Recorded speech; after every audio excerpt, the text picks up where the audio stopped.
1 जनवरी 2026 को बुल्गारिया ने अपनी पुरानी मुद्रा लेव को छोड़कर यूरो अपना लिया। इसके साथ ही बुल्गारिया यूरो अपनाने वाला 21वां देश बन गया है। यह कदम यूरोपियन यूनियन में पूर्ण आर्थिक एकीकरण की दिशा में अंतिम चरण माना जा रहा है।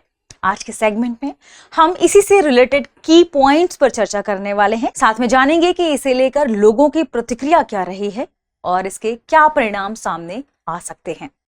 आगे बढ़ने से पहले आपके लिए एक सूचना है कि अगर आप घर बैठे यूपीएससी की प्रिपरेशन करना चाहते हैं तो दृष्टि लेकर आया है एक बहुत ही शानदार course, studio GS foundation live online course, जिसमें प्रॉपर पूरा जनरल स्टडीज प्लस 2 साल की करंट अफेयर की क्लासेस प्लस करंट अफेयर की मैगजीन प्लस प्रिंटेड नोट्स, ये सब आपको मिलेगा मात्र 24,999 रुपए में।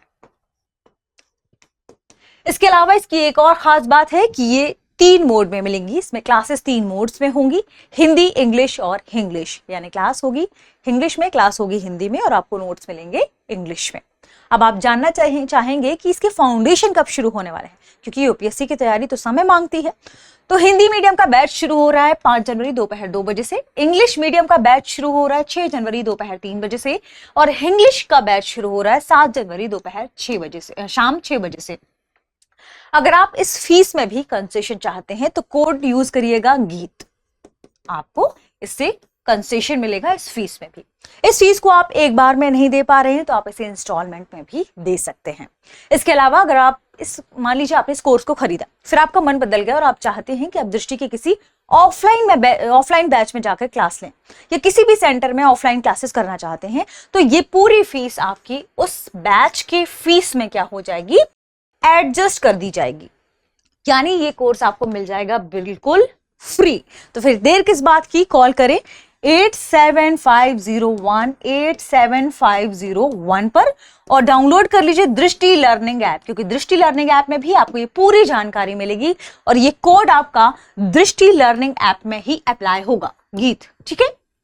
आगे बढ़ते हैं और देखते हैं हमारी खबर को। खबर संबंधित है बुल्गारिया के हाल ही में नई मुद्रा को अपनाने को लेकर। उसने यूरोप की यूरो मुद्रा, जिसका सिंबल है ये, 1 जनवरी 2026 से इसने अपना लिया है।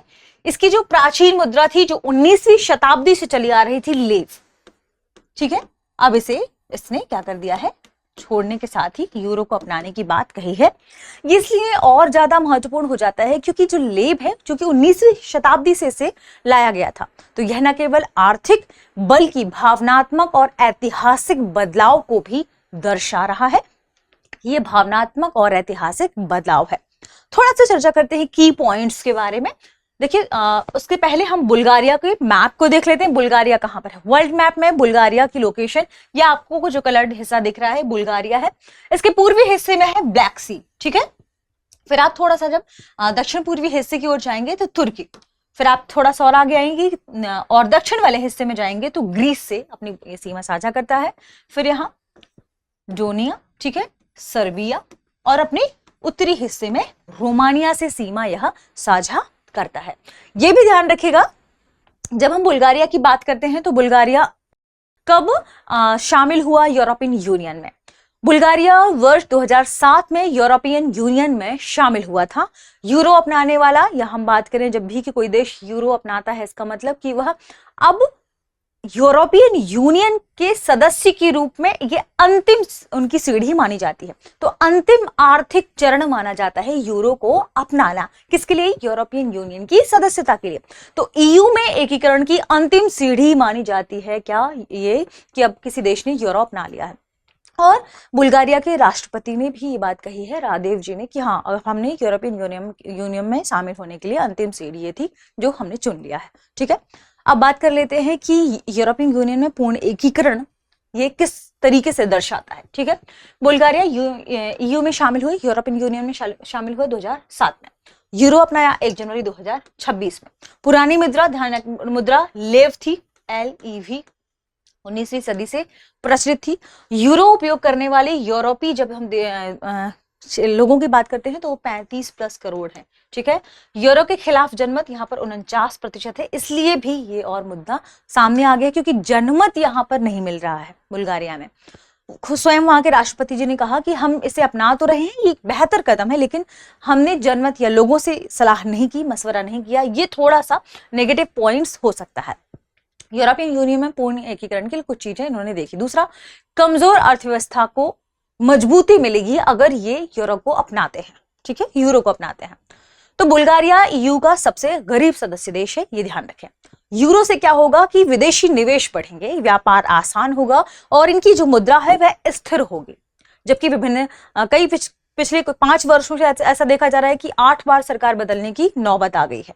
ऐसे में मुद्रा की स्थिरता बहुत जरूरी है बुल्गारिया के लिए, इसलिए इसे एक पॉजिटिव कदम के रूप में देखा जा रहा है। थर्ड, आप मान सकते हैं कि व्यापार और यात्रा में सुविधा, क्योंकि आपस में सारे देश या हम देखें यूरोपियन यूनियन के सदस्य है, यूरोपियन यूनियन के सदस्य है, तो अन्य देशों के साथ यात्राएं होती हैं, व्यापार होता है। अब इनकी जो मुद्रा है वो लेव है और अन्य क्षेत्र में यूरो है, तो इसे लेकर कि हम एक मत रहें, एक हिसाब से हमारी व्यापार हो पाए और यात्रा सुविधा बढ़ पाए, इसलिए इसने कहा कि अब हम यूरो को अपनाते हैं। तो मुद्रा बदलने की जरूरत नहीं थी, लेकिन जरूरी क्या था कि कीमतों में तुलना अब आसान हो जाएगी अगर सेम मुद्रा रहेगी तो यूरोपियन यूनियन के भीतर व्यापार करना और आसान हो जाएगा। इसे एक बेहतर कदम के रूप में देखा जा रहा है।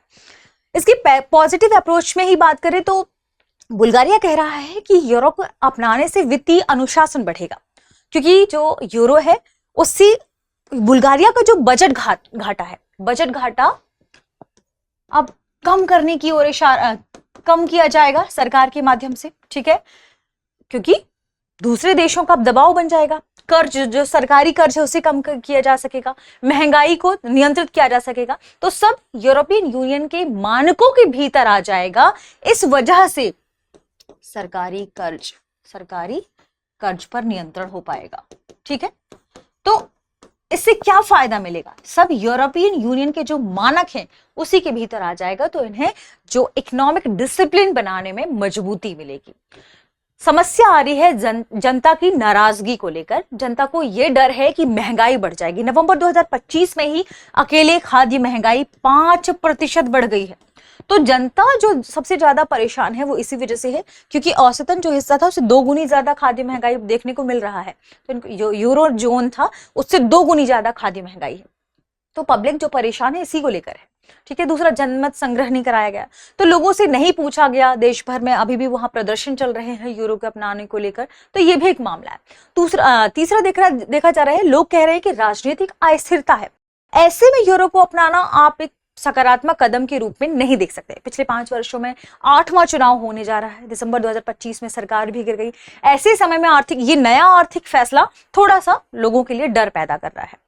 अब व्यवहारिक जब समस्याओं की बात आती है तो हमने देखा कि दुकानदारों को यूरो स्टार्टर किट अभी भी नहीं मिली है, तो उन्हें नहीं पता कि कैसे करना है। अपने मन मुताबिक वो प्राइस बढ़ा रहे हैं। एटीएम में भी अस्थायी दिक्कतें आ रही हैं। कीमतें, जैसे हम बात करते हैं लेब को लेकर, तो अभी आप जब कोई चीज खरीदने जाते हैं तो वो यूरो के हिसाब से मिलती है, लेकिन लोगों की जो सैलरी है वो लेब के हिसाब से मिल रही है। तो कीमतें लेब व दोनों में थोड़ा सा उन्हें ज्यादा सामंजस्य बिठाने की जरूरत है। लोगों की बैंकों के बाहर लंबी लंबी कतारें लग गई हैं, क्योंकि अब यूरो मान्य हो गया है। तो लोगों को व्यवहारिक समस्याएं ज्यादा आ रही हैं, ज्यादा देखने को मिल रही हैं। ये प्रमुख कारण है। क्योंकि बहुत सारे बच्चे कमेंट करते हैं मैम स्क्रीनशॉट लेना होता है, तो आपके लिए लिखा हुआ है, आप इसमें से स्क्रीनशॉट ले सकते हैं। जैसे चिंताएं, विरोध की बात, महंगाई बढ़ने का डर, खाद्य कीमतों में 5% वार्षिक वृद्धि देखी गई। नवंबर 2025 में यूरोजोन औसत से 2 गुनी देखने को मिला। जनमत संग्रह न होने पर असंतोष है। राजनीतिक अस्थिरता बढ़ने की संभावना बताई जा रही है। 5 सालों में 8वां चुनाव की बात की गई थी। आगे बढ़ते हैं और आज के सेशन के प्रश्न को देखते हैं। प्रश्न है, बुल्गारिया ईयू यानी यूरोपियन यूनियन में कब शामिल हुआ था? Option A 2004, option B 2007, option C 2013, option D 2019। इस प्रश्न का सही जवाब कमेंट सेक्शन में देना ना भूलें। मिलते हैं अगली वीडियो में। शुक्रिया। अब एग्जाम की तैयारी को और बेहतर करने के लिए हमारे चैनल को लाइक, शेयर और सब्सक्राइब करना ना भूलें।